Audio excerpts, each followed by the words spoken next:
yanzu ga ASUU tarihin Najeriya ba a taba rikicin ASUU da gwamnati an ka rufe jami'o'i wata bakwai ba a taba ba ga tarihin Najeriya.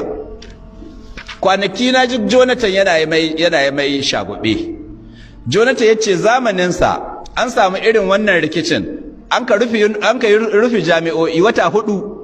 Ya ce dare guda ya kira jami'an sun ka zo an ka daidaita cikin daren nan da sun ka zauna an ka daidaita wata 4 an ka yi dare guda da ya kira su ya zauna tare da su bai sa wakili ba an ka daidaita haka Jonathan ya faɗi.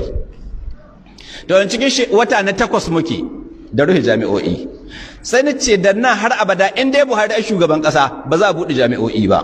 Kun san dalili?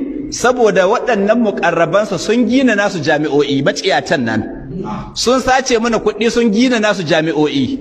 To yanzu minista misali wanda memba ne na Federal Executive Council su an ka zo fake meeting ka bada shawara minista ya gina university faɗa min tsakaninku da Allah ya zai bada shawarar da za a daidaita da ASUU. Yana so a daidaita da ASUU? Ba za a daidaita da ASUU ba.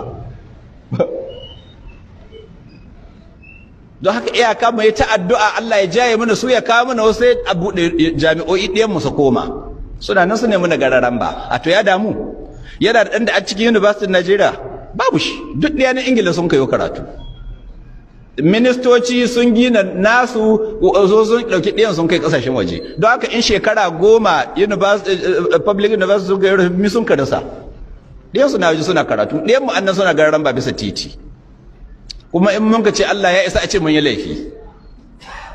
Jama'a an zalunce mu ko ba a zalunce mu ba? To Allah shi isan muna. Duk wanda ya kamata ya ɗauki mataki a buɗe jami'o'in ga ɗiyan mu su koma ya ƙi ɗaukan mataki Allah ka isan muna gare shi.